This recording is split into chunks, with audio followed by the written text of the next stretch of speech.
Les entreprises s'engagent avec notre partenaire Un Jeune, une solution. Chaque semaine, une entreprise, une organisation qui s'engage résolument vers l'emploi. Et on en parle avec Valérie Daher. Merci d'avoir répondu à notre invitation. Directrice générale de Break Poverty Foundation.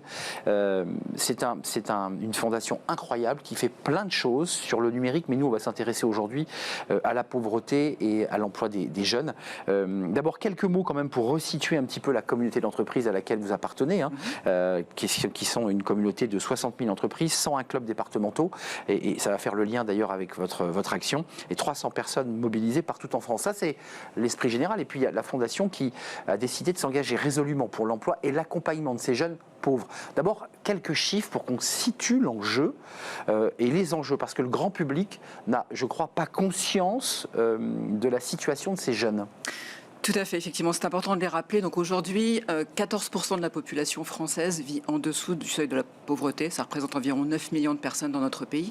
Et parmi eux, 50% sont des jeunes de moins de 30 ans. Un jeune sur 5 dans notre pays vit en dessous du seuil de pauvreté. Donc c'est un premier constat qui appelle des solutions immédiates et surtout urgentes. Mais je dirais que la pire des choses derrière en fait, ces chiffres, c'est que la plupart de ces jeunes enfants et de ces jeunes sont condamnés à la pauvreté à vie, puisque dans notre pays, il faut en moyenne 6 générations pour qu'un descendant de famille pauvre puisse accéder au revenu médian. Une forme de déterminisme finalement. C'est un déterminisme social extrêmement fort. Ce chiffre de 6 générations place la France à l'avant-dernier pays de l'OCDE en fait, en matière de déterminisme social. Là où, dans d'autres pays, comme le Danemark, par exemple, il faut uniquement 2 générations pour sortir de la précarité. Donc on voit ici, en fait, une véritable trahison de la promesse républicaine. Dans notre pays, lorsqu'un enfant grandit dans un environnement défavorisé, il est quasiment condamné d'être un adulte pauvre, et ses enfants aussi, ses arrière-petits-enfants aussi, et ses arrière-arrière-petits-enfants aussi. Malgré un modèle social très redistributif, puisqu'on le vante comme le modèle qui redistribue le plus. Tournons-nous vers l'action concrète, parce que ce qui est intéressant, c'est que vous alliez voir évidemment le site de la Fondation, peut-être même donner, parce que c'est intéressant.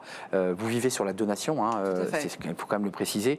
Votre idée, la philosophie, c'est de mêler l'État, l'entreprise, la Fondation, qui va d'ailleurs dans l'esprit du maillage du GIP sur les entreprises s'engagent.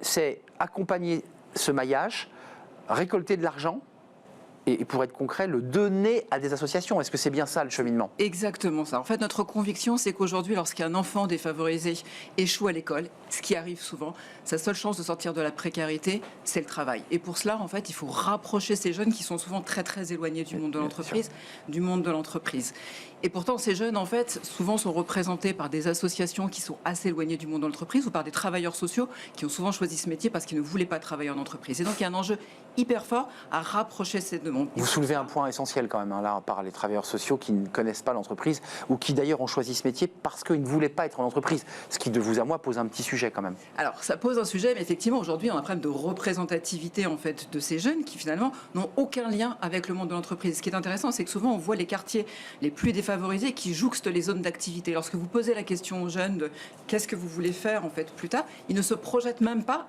dans un quartier qui est à 100 mètres de chez eux et qui réunit toutes les entreprises. Donc, on voit à quel point les jeunes sont très éloignés de ce monde-là. Concrètement, des actions concrètes menées par des associations, parce qu'il y a de l'argent qui leur a été donné. J'ai vu que ça avait commencé, alors peut-être me trompais-je, mais à Romans-sur-Isère. Tout à fait. C'est incroyable. Pourquoi Romans-sur-Isère dans la Drôme ? Alors, ce programme que l'on a conçu et qui est aujourd'hui... Le DAT, Voilà, la Donnons dotation d'action territoriale. Donc c'est un programme qui est aujourd'hui inscrit dans la stratégie nationale de lutte contre la pauvreté que nous avons effectivement testé à Romans-sur-Isère. Alors pourquoi Romans-sur-Isère ? Parce que la maire de Romans-sur-Isère est une ancienne chef d'entreprise, donc je pense particulièrement sensible en fait au rôle que les entreprises peuvent jouer en matière de lutte contre la pauvreté. Et puis c'est vrai que Romans-sur-Isère a vécu en fait de nombreuses crises. La chaussure, le cuir. Exactement, qui a complètement disparu en fait dans cette ville, laissant derrière elle de nombreuses familles au chômage et donc des taux de chômage qui sont souvent 2 fois en fait ceux de la moyenne nationale.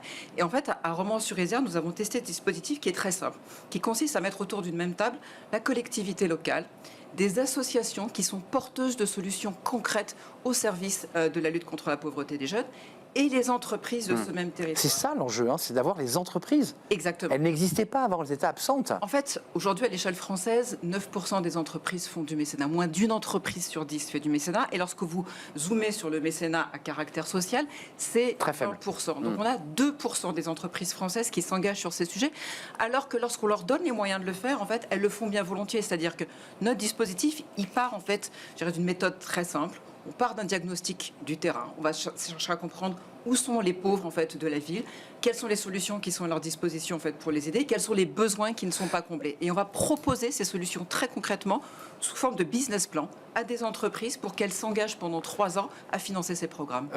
Pour être concret, ces entreprises les embauchent, les intègrent, leur proposent des programmes, ou c'est l'association en tripartie qui les accompagne? Alors c'est souvent l'association qui les accompagne, mais pas que. C'est-à-dire effectivement, le principe du partenariat au départ, c'est de demander à l'entreprise du territoire d'aller financer tel ou tel programme dans son territoire, dans sa ville, auprès de ses jeunes, dans son quartier. Et ces programmes sont portés par des associations. Mais ce qu'on voit en fait dans un second temps, c'est que les entreprises s'engagent au-delà, puisqu'elles vont engager leurs collaborateurs, mais elles vont également s'engager en fait elles-mêmes dans le soutien aux jeunes, en les accueillant en stage, en les accueillant en fait sur de l'alternance. Donc on voit finalement qu'on rentre par la porte mécénat, mais que finalement l'engagement des entreprises va bien au-delà. Juste un mot, parce qu'il nous reste très peu de temps, mais j'ai vraiment envie qu'on refasse un débat autour de ces questions d'engagement des entreprises et du rôle des fondations. C'est un sujet immense.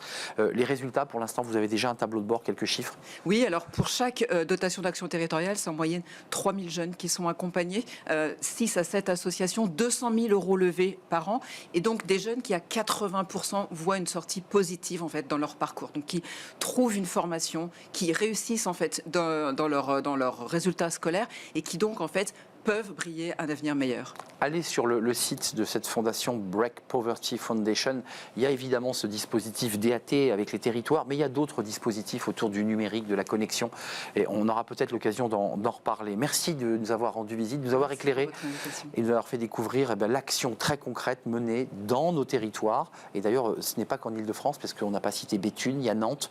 C'est partout en France. Et aujourd'hui, avec les clubs, les entreprises s'engagent. C'est effectivement avec le relais de tous ces clubs partout en France. Je rappelle, on vous allez le découvrir d'ailleurs, le site Les entreprises s'engagent, qui est un maillage, qui est un réseau. Il n'y a pas que des fondations, il y a aussi des entreprises dans ce réseau.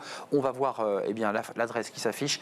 Voilà, lesentreprises-s'engagent.gouv.fr si vous voulez faire partie de ce réseau et vous engager comme Break Poverty Foundation. Merci beaucoup Valérie Daher. Merci pour votre On fait une courte pause. D'ailleurs, ça fait écho avec le sujet qu'on vient d'évoquer sur la pauvreté des jeunes. On parle de l'apprentissage. Vous avez vu, il y a un petit coup de rabot, 5% de baisse des dotations.